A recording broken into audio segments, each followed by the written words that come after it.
the opportunity is to help individuals to have self mastery. I go deep into the subconscious, the conscious mind, the retention, and where our beliefs are that control us 24/7 that we're not even aware of.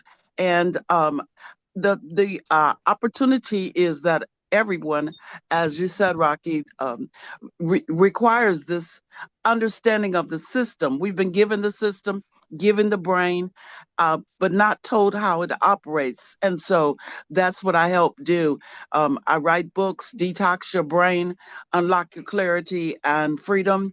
No more hoopties, junkers, or raggedy things, and that's learning to let go and process. Um, and so my challenge is the fact that I've been doing this for so long and doing it with one-on-one groups, things like that. But now the challenge is for me to embrace AI and to be able to do it. I used to say I hate virtual. Well, we've all gone virtual now. And so my challenge is to increase by doing more on virtual so that I can reach global. And Last year, some of our peers that came together, a big discussion was cybersecurity. That really caught my attention because it's a multi-trillion-dollar business. I think even bigger than what Richard's working with the wealth transfer. Wealth transfer, I think you said was 6 or 10 trillion. No, I it's think. about 80 trillion. 80 trillion. Oh, after It's one a lot of, trillion, actually, yeah, trillion just came into my vocabulary. So after 1 trillion is like, how many zeros are there? I don't even too know. But many. the key here is that many of our peers have some valuable deliverables. Consulting Ace provides government grants if you qualify, and also commercial incentives, which is really quite neat. And they can get value of hundreds of thousands or millions of dollars. Entrepreneurs University with small, medium size, and large company training. VetNops we're working with, they've come out with an AI that's really interesting for their medical field. We're working with Echo.ai, Sabi.ai. We had one of the principals join us yesterday to discuss a little bit more about the healthcare impact they have. Continuum with virtual solutions. I mentioned NFT. And I mentioned cryptocurrency, but blockchain is the foundation for all of that. And I think that's phenomenal the way that that's expanding. And we're going to see the government with the new uh, transfer that we had in power to be able to really elevate the cryptocurrency market as well. Focusing in Southeast Asia as well. Blackbird Global Foundation had a discussion yesterday about where they're heading in terms of not just security, but also healthcare, and being able to look at philanthropic areas like recycling and looking at other areas. So the point is that we can discuss this, and we do this on a weekly basis. And for those that want to participate, we have a Coventures strategic session that we can come together and be able to discuss and figure out how we can work together. So that's my invitation is join our community, join our events, and join our co-world, coventures.world, and participate in our Coventures Mastermind sessions. Let's hear from Ricardo. Ricardo, you've got a very interesting space that you work with, multiple companies, multiple franchises. I wonder if you could share more for the benefit of everybody here. What's your big idea for 2025 in your business opportunity and challenge that you're facing? But first, let's start with the big idea. Sure. But my big idea right now in the current market, in the market of Florida, is the hyper delivery, where we do local delivery on the pharmacy. Now we just landed a deal with Walmart. I know Walmart handle the Spark. So the going idea is to do local delivery, a very economical process to compensate for the greater good of the company. So yeah, the big idea is expanding and growing the territory of the delivery, local delivery for pharmacies and for establishments that require local delivery entity. Most people don't know that UPS, FedEx, and all these other great logistic companies, they're more into shipping than delivery. And even though they're doing delivery, just like DoorDash or Uber Eats or those kind of individual things are costing 3 times more expensive than if you were use a company like Hyper Delivery, who were actually conveyed local delivery within their environment or their environment area. So the big idea is to grow and expand that into all over the United States. And the synergy of that creation come within integrating more people, sales resources, and expand it to the greater good of humanity and society to reduce the cost of convenience, I should say, because has become a convenient aspect to stay at home, work from home, and get everything delivered and receive at home. And people say that you're replacing the work environment, but no, it's actually creating more jobs for people and more creating economic wealth for many multiple entities in the industry.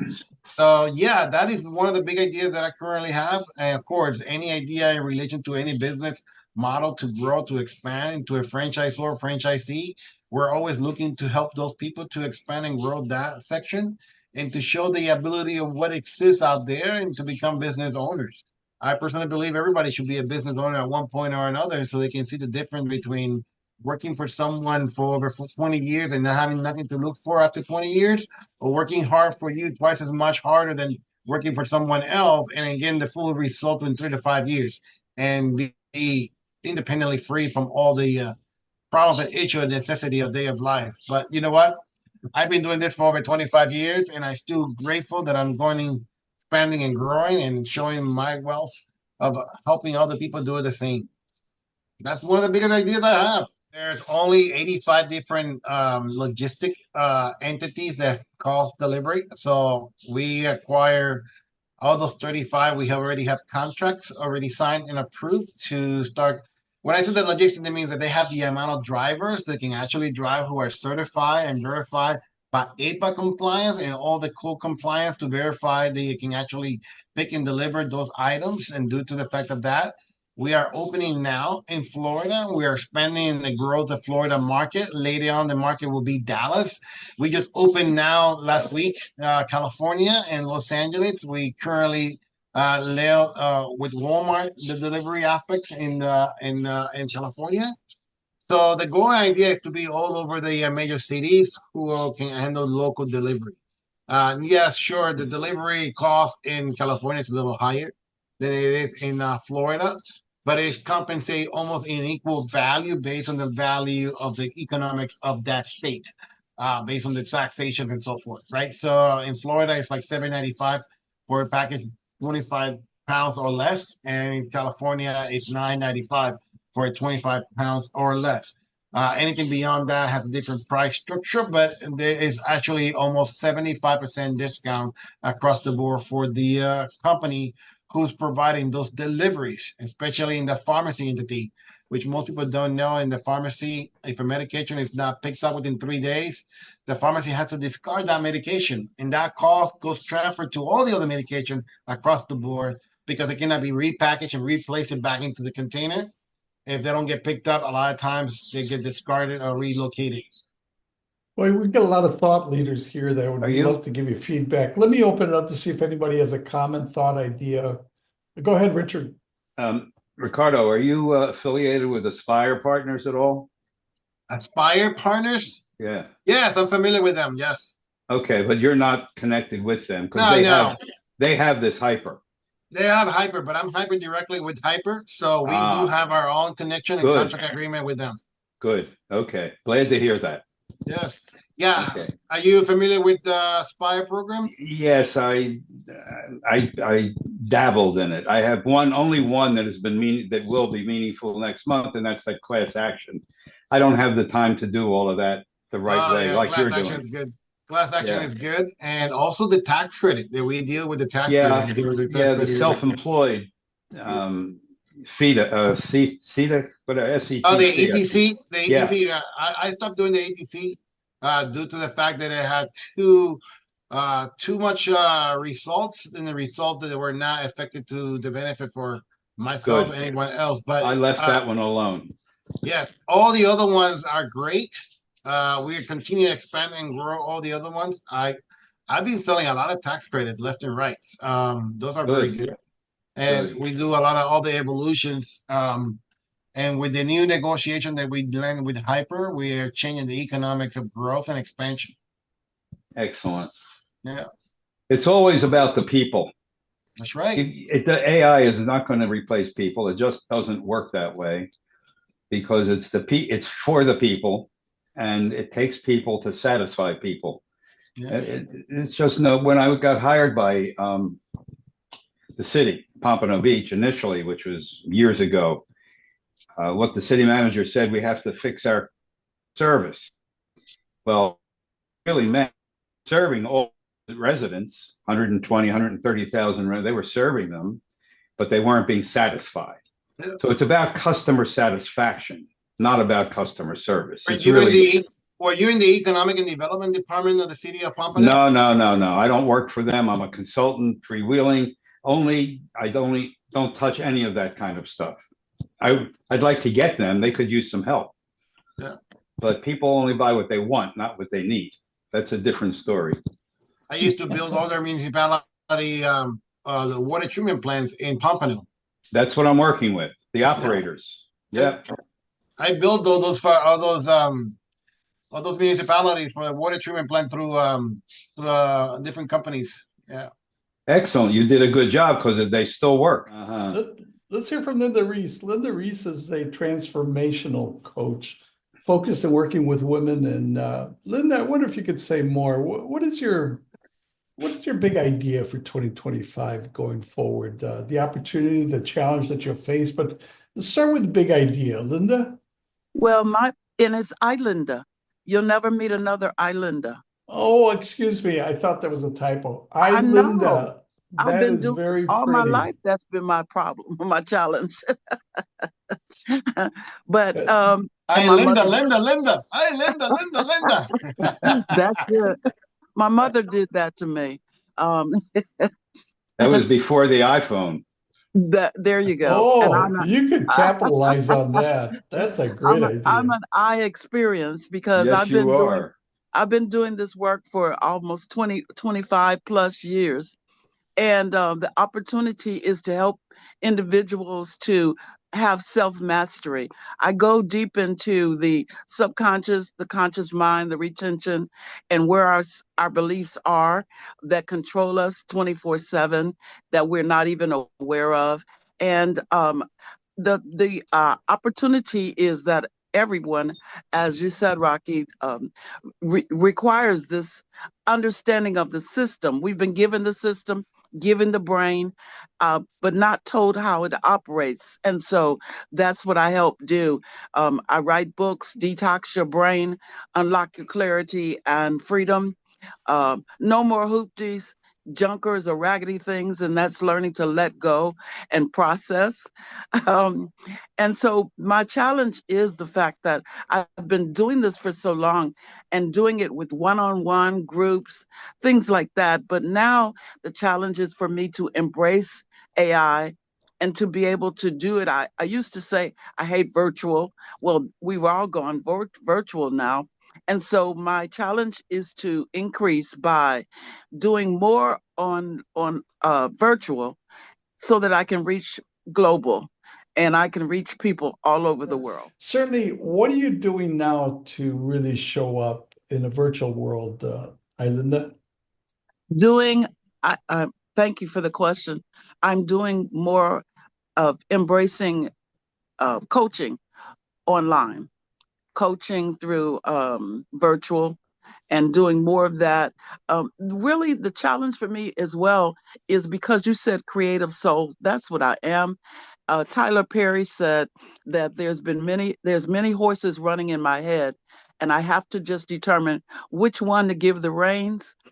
Because my business encompasses so many different creative ideas. I produced a play that was called "That's Not Me," and it was on stage and did that. I've been doing a lot of things. I've done conferences over on virtual and bringing in speakers and things like that.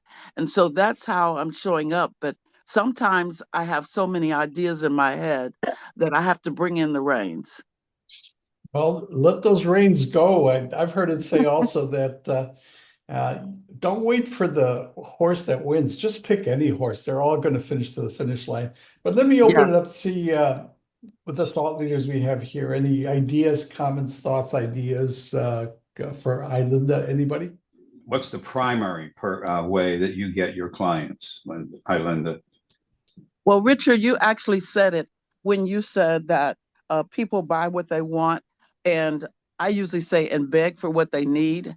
That's the challenge because individuals come to me, they don't know that they need it. And that's the biggest challenge. They don't understand that they're being controlled by their subconscious. And so, therefore, they don't understand how important it is to be able to master yourself and your thoughts. And that's what's stopping you from moving forward and reaching your goals. So, right now, I'm putting in place a system. I don't have systems that actually lead people to me that are ready to buy versus me convincing someone that they need me. Interesting. The statistics indicate that maybe 3% of the people that you may contact are truly interested and ready to buy. It's very difficult. You're in the work that you're doing with respect to generating your clients is similar to B2B sales, business to business sales. Yes. It takes 100 leads to get one sale. That's Yes. just how it is because people are reluctant to commit because they're not sure of themselves. It's a self-perpetuating cycle here. If they were sure of themselves, they would buy it because they know they could use it. They're not sure, so there's uncertainty. The whole world right now is uncertain about everything, is the way it seems. And dealing with uncertainty, there's only, well, in the organizational world, leadership is what an organization has that can mitigate the downside of uncertainty. But what the leader has to do is ensure that action with certainty is taken. Because if nothing is done, the uncertainty remains. So it's getting people to understand they need to make a decision. Yes. It can be a no, but be certain about it. Because what they'll say is, yeah, I'll think about it. I need to think about it. I need to talk to my spouse. I need to call a CFO, whatever they say. They're just saying, I don't want to put that money out right now because I'm uncertain about the return. So if you can figure out a way to convert that, you're home free. That's the big idea for this year. I agree with what your statement is, Richard, and I actually believe there's a lot of people out there who what we call the fear factor of interaction. Yeah. Eileen, you tell me if that's not right, but that is a true fact. One of the biggest curious problem in today's society is fear. And it's that fear of their comfort zone. And when they're in their comfort zone, they're not willing to learn or understand there are something other greater things when you start diving into the unknown to become the know of the unknown. And that is social rewarding emphasis of what any coach can actually emphasize or any great in mind. And it's that trigger, right? It's that trigger on how to activate a person's mindset. We go through that every day from all the different 300 people that I spoke to throughout the week. I can actually tell you every single one of them, even I, have fear. We have fear of the unknown and become the know of the unknown. And it's that one key combination, Dave. Once you unlock that combination, boy, the sky is the limit because it's all about the desire, the ambition of accomplishing something. And people have that fear of getting the result. We have had people here who are afraid to grow and to expand, to take their business to the next level. And we have one particular client, man, he was afraid that the amount of return that he was going to get on his business, he backed out. He got so euphoric about the possibility of growth that he tuned out completely. I've not been able to hear from that guy in months. That is excellent. It strikes me that Mike's work, when he helps someone understand that they feel more secure because they can defend themselves, they will take a different risk, which will enable them to grow. And the same principle applies to what you're doing, Ilinda. And it applies to my business as well and Rocky's. Rocky invites people to these things. We should have 100 people on this call. Yes. And people are afraid to come here and commit and say anything. All you can do is help somebody else every time you say something. So, and I'm sorry, I'm carrying on here. I'm so glad we brought this topic up. from day one, this has been my nemesis. Yes. People usually, and when I say people, I could mean the CEO of Apple. They call Sure. me or reach out to me after something's happened. Yeah, that's right. And even then, still have to pull. I still have to pull them in Yeah. because people are afraid of the unknown more than anything, but they're afraid of other things as soon as they hear the word self-defense. So I hope that you agree with me. I've been changing the lingo, the language, the feel of what I do. So a lot of things I'm doing now has to do with confidence. It Yeah. has to do with self-empowerment. And the new word now that I'm using, and it seems to be catching on, is resilience. Hmm. Because how do people respond if something is happening, on a business trip and they don't tell anyone? They don't want to, cause any waves or, take away business from them. So they keep their mouth shut and they're still in fear of every time they step on a plane and go to somewhere that they've never been, or even jumping in a car and traveling across town, and they'd have a flat tire. All these things that they're thinking about because something happened, they had a close call or something that just kind of put them on edge. Yeah. But they don't tell anyone, you know. You know, Absolutely. That is so resilience. good. Yeah. That is so good, Mike. You're so right. And then those things that have happened to them, Mhm. whenever they even get near that situation, it's triggered in their Right, subconscious and they don't even realize it. What I right. do as well is go into corporations and work with the employees to help unlock those things that are keeping them from moving forward and being successful and creating goals that are bigger than who they are because they believe themselves to be smaller. And you're absolutely right. The wording makes a difference as well. All we have is language. That's it. It creates our Yeah. reality. When I got certified by Martin Seligman for his positive psychology, if you read his books, he trained 1 million soldiers for the U.S. Army on resilience. So, Mhm. Ilinda, you have touched on a key factor. If Mhm. someone is confident, they know they can recover. That's resilience. They do Right. it differently. Everybody recovers in a different way. It takes a longer or a short amount of time. But when we're recovering, we are being resilient. We're coming back. We're making ourselves whole again, good again. This is a great conversation here. I'm going to shut up again. I mean, really, it's No, I love it when you talk, George. One more thing. People don't know what they don't know. Yes. So, Mhm. so what happens is people will reach out and say, "Well, Mike, I saw this karate movie. I don't want that. I don't want to put on those silly pajamas. I don't want to break my nails. I don't want anybody throwing me around the room. I have a bad back."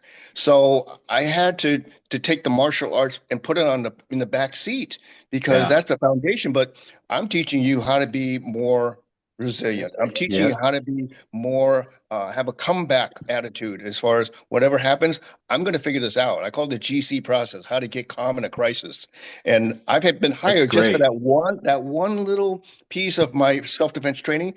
I've been hired just for that. How do you get calm in a crisis? How do you stay calm? That is terrific. And I never tell people how to remain calm. You won't. When the stuff hits the fan, you will That's not right. remain calm. Right. You will stop breathing properly. Your hands will shake. So how do you get calm again? And from that point, throwing a hot cup of coffee from your Starbucks, just pop the lid and throw it in his face. That's self-defense. And if you That's get right. away, you get away. You That's know, right. how many of you have a Terrific. phone in your hand? Yeah, everybody has a phone in their hand or a cup of coffee. So you got two weapons right there. That's terrific. Well, Mike, I wonder if you're a celebrity, Mike. I respect the things that you're doing, especially when you said, I think, well, you're targeting 1 million people to be able to impact. And I think you're at over halfway there, especially with the pandemic and all the things that held you back. So going forward this year, what is the big direction, Mike? You mentioned the airlines, you mentioned some different vertical markets, but what's your big idea to show up this year and accelerate that $1 million or million people impact, and the Right. opportunity and maybe the challenge to getting to that, Mike? Yeah, because that's the million is face to face, and 10 million is my goal for the next 2-3 years to reach virtually, and I think that will happen before the million happens face to face. I've been fortunate to leave an impression anywhere I go. So I had a call, and this is so relevant to this conversation. I had a call from a gentleman about 10 months ago. He was head of security at a hospital and had called me to come down to their hospital and train all of his nurses. He was head of the security department. So I was there for a couple of days, and he said, and this is 15 years ago. No, now 16 years ago. And he kept my card. And he said, Mike, I had an idea for a new type of security company. And I decided it was time to reach out to you. So he called me about 10 months ago. We've been in conversation ever since. He's flying out from Chicago next week, and we're meeting. But we are starting a comprehensive security consulting company. So I am one of the cogs in the wheel. He wants me to head the self-defense training for the women, for traveling salespeople, for employees that have late shifts or early shifts, but anyone within company walls to teach them what I've been doing as kind of the forerunner. So I want to excite this group, this crowd, this company, because they're going to have everything you can imagine for security covered. We have people there that are going to be experts in cybersecurity and forensics and private investigation and fraud and weapons, security guard training, when armed and unarmed. Everything you can possibly think of. Oh, human trafficking. So anyone that has any type of challenge for those topics, we're going to have covered. But they want me to be someone that goes out because they know my marketing skills too. They want me to go out and spearhead this to get them pumped up and say, if you like this program, we have a whole buffet for you to choose from. You're the Steven Seagal of the program itself, right?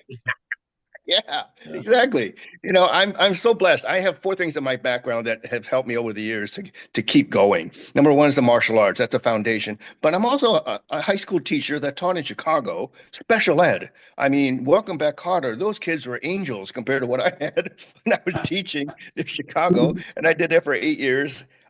Joined the National Speakers Association back in 1989 or 90, and I was just lucky enough to be around speakers that intrigued me and inspired me. So I'm pretty good on a platform. I'm pretty good on stage and can hook them really quickly. I'm really good at telling stories that will scare them, but also make them feel empowered because now they know what to do. It sounds to me you're a key person of influence who influence those young generations into the great achievements of life success. And Right. not only for the young generation, even for the middle class age of group of people, and now into the elderlies too. I mean, I tell people that if you reach the age of 36, you're at 50% of your life expectancy. And a lot of people in today's existence don't realize the life expectancy is now 100 years of age. It's actually 77 to reach your 100%. So if you reach your 77 years of age, you are beyond the 100% of life expectancy in today's existence. The time is very limited. And enjoying life to the greatest. I'm 87. What does that say? That means you're beyond the 100% of level of life expectancy, which makes you above and beyond the life of human existence of today. Yeah, so well, I am looking at 107. That's where I'm headed now. So you're no longer old. You're no longer old. You're ancient. That's right. No offense to you, but let's hear Mike finish his story, though. Mike, Sorry. Go ahead, continue. I was just going to say, you know, my family has a pretty good record of longevity. I think when my mother was 87, my aunt was 97. Everybody except one person threw the numbers off. My father. He did everything he wanted to do, but he was smoking along the way and drinking along the way, and he died at 69. Ooh. So he threw all the numbers off. He died on a cruise. Don't ever have a heart attack on a cruise. Oh, for sure. That is one of the reasons. That is one of the reasons why I created Tea the World. I suffered a heart attack at the age of 50. And most people don't realize this. I'm 52 years old now. And by drinking tea, I was able to remove 8 different medications of my systems. And today's existence, not only I'm striving in health, I'm moving forward, but I want to educate also people. There are greater good out there that you can take to the health good of your benefit of life. Because I want to live beyond the age. Let's finish with Mike. Mike's got his business. Sorry. Mike, Maybe you could share what is it's a great opportunity. So what's the challenge to showing up in this consortium that is being put together? Obviously, you have a meeting with somebody that's coming to see you about this. What do you anticipate the challenge is? Because it seems like you are really poised to be very successful at this, Mike. Uh, Obviously, the funding was the biggest challenge. So he has been in search of the funding to launch this program and to launch his company. He's got 12 of the best experts in the world as far as their genre and their zone of expertise.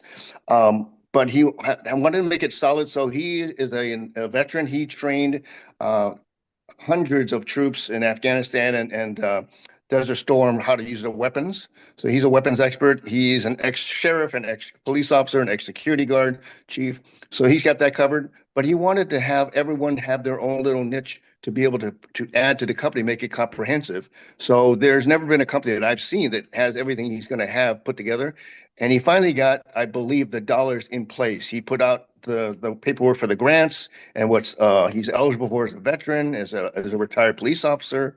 His sister is a retired police officer. He's got lots of people that can fill the gaps as far as grants. So I believe, has one that's federal money and is pretty much. I think they've signed all the documents need to be signed. So when I meet with him next week, I'm going to be talking to him about the structure and my job description and what he wants me to do the first 3 months, maybe the first month.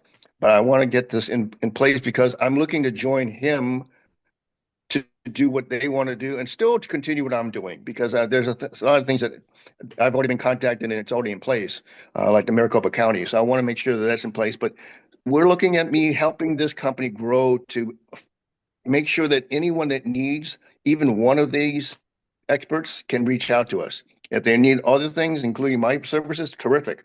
But I'm there to help him grow this company. I'm there for the next. I told him. I said I'm there for 5 years solid. I'm not sure after that. My wife's going to be tugging at my shirt saying, "Hey, you've been doing it for a long time. Is it time to retire? Like being a quarterback, is it time to retire or wait till you break something that can't be fixed again and then you retire?" Well, still in one no, piece. there must be a karate place, karate dojo in the afterlife. But Mike, are you going to be a part owner, or is this a consulting engagement that's going to blend into your business? What's your role? Obviously, your critical role, but I mean your business He's role.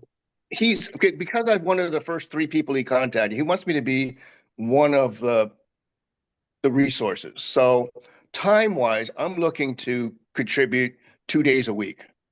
And if I need more, I'll reach out, but 2 days a week. So it gives me time to not only market, but also fly out to wherever we need to fly and do the training. He's asked me if I'm interested in being a partner, and I'm going to have to ask the details of what that entails. And then we'll take it from there. But I just want to make sure that I'm able to contribute what he needs to have happen to make this thing fly. So I've been waiting, and he said we're going to launch in February. So I'm waiting to hear the details. I would say yes to the partnership. The details, get as much as you can. But let me open it up. We've got some people, business leaders here that probably can give you some thoughts, ideas, comments. Anybody have a feedback for Mike? I'm just sending Mike an email, believe it or not, because all of us need to have what's called prospect awareness. That means I'm with people. Are they potentially someone I can help? And of course, get a return. What I do on the strategic side with the system, which I put in here, visioning, strategically figuring out how to position so the vision can be realized, and then building the executable goals, I can help you get some of that done in a way that you would only have to do it once instead of not do it well and have to do it again. So it's just something that I'm offering. And the other thing is a principle. All of us on this call are talking about doing the same thing in different ways, and that is helping people discover and develop their untapped potential. And that's why I give 33% commission. Exactly. That's what it's about. If there is so much untapped potential in the population, in every discipline, everybody has stuff they don't even know they have. As Ilinda said, they don't even know what they're thinking or why it works that way. They also don't know what they're capable of. And all of us, in one way or another, are helping people discover that and develop it so that they can be more of who they are and give. Give. And the more you give, the more you're going to get. Let's hear from Richard Lewine. Richard is somebody that you need to know. He has a lot of experience, especially if you want to convince people to do the right thing. But Richard, you could say it better. You've worked in different areas, including the wealth transfer, which is an avocation in your business. You said $80 trillion. I don't think there's enough money in the world like that, is there? Well, but it is a high percentage of the global wealth. It is. And it's in the hands of family offices, which are just beginning to be understood by mainstream people. And a family office is a small business, and it exists if a family has generated about 100 million or more in assets, and they need an entity to control it, to manage it, to grow it, to protect it for future generations. And they have their view of finance is what's called patient money. They're not in a hurry. Lately, however, because of whatever is going on in the financial markets, family offices have begun to act as VCs. And it's a different kind of business because a VC wants to buy a company, lend them the money, and in 3 years sell it and start over again. Whereas family offices are in for the long haul. Well, they started, Rockefeller has a family office that started in the late 1800s, of course. But the last 10 years have created a plethora of these family offices from all these young people, unicorns, who sold their companies for $1 billion or $1.5 billion or 500 million, and they don't know how to handle that money. So they created these things, and now there's probably 20-some thousand family offices around the world. And what's happening is the older ones are created by the boomers. I'm even older than a boomer. They're beginning to step out, and they're handing it off to the next generation or two generations. And unfortunately, the nurturing of these next generations is not like it was for, what do we call those of World War II, the greatest generation? Yep. It's a different kind of culture. It's a different kind of value system. And if it isn't an instant fix with your thumbs, it's not any good. And they have not learned the patience. So there's a concern over the next 10 years, as this 80 trillion gets handed down, there are going to be some issues. So the tools that I have developed and those that I use from Leadership Management International on the development side are ideal for helping incoming next generation people, first of all, identify who they are, acknowledge who they are. Sounds like Ilinda, because if they don't know who they are, then they can't become something else. You have to start where you are. Then help them figure out how can they best contribute to the maintenance, the protection, the husbanding of this wealth, and grow it so that their kids and those kids will also have it. And how can we reinvest it into the world, which needs a lot of help? And that's really what's driving it. How do we make sure that this planet and the people on it exist until the next meteor comes and wipes us all out, however many years that's going to be? It's a major challenge, and those at the forefront, Ron Diamond is one of them. Mark Sharp is another one. The family, and there are leaders who are working on the best ways to perpetuate the value of the wealth. I mean, you can have a bunch of money, but if it isn't doing anything, it has no value. Now that's, yes, you can go buy toilet paper or soap, but value with respect to the world is minimal unless you do something with it. And those who have the wherewithal, the time, and the motivation, another great word, are working on ways that they're ubiquitous tools that can be shared so that, in fact, these new, younger folks coming into the potential control of this immense amount of money, do it justice, do it well, so that everyone, you have 8 billion beings here. It's about 5 billion too many for the planet, the way I see it. The numbers have skewed everything. It's no longer about percentages or particular groups of people. It's about the vast numbers that make things very difficult to govern, to control, to grow, to do anything specific. So they're working on ways to see if they can do something to mitigate the downside of the attitudinal changes. Do you know that the National Archives, which takes care of all the documentation created by the country in one form or another and in government, has a call out for people who can read cursive writing, because they can't find people who can read cursive, and they can't digitize it if a person can't read it and type on a keyboard. So they're asking for volunteers. That is an incredible commentary on the crap that we're dealing with. Well, Richard, this is a big ambition, big aspiration. You've been at this, that I know of, for 2 or 3 years. Yes. And I think the challenge has been, and maybe you could share a little bit more about that, is getting through them or making them shift their thoughts or their direction. Can you share more about what's the challenge to make this happen, Richard? Arrogance. There is some. Not on your part, on their part. No, on their part. They believe that, I mean, I'm other things. I don't think I'm arrogant, but okay. They believe that the patriarch or the matriarch of one of these family offices that has $8 billion that they're managing believe they have all the answers, because look at all the money we have.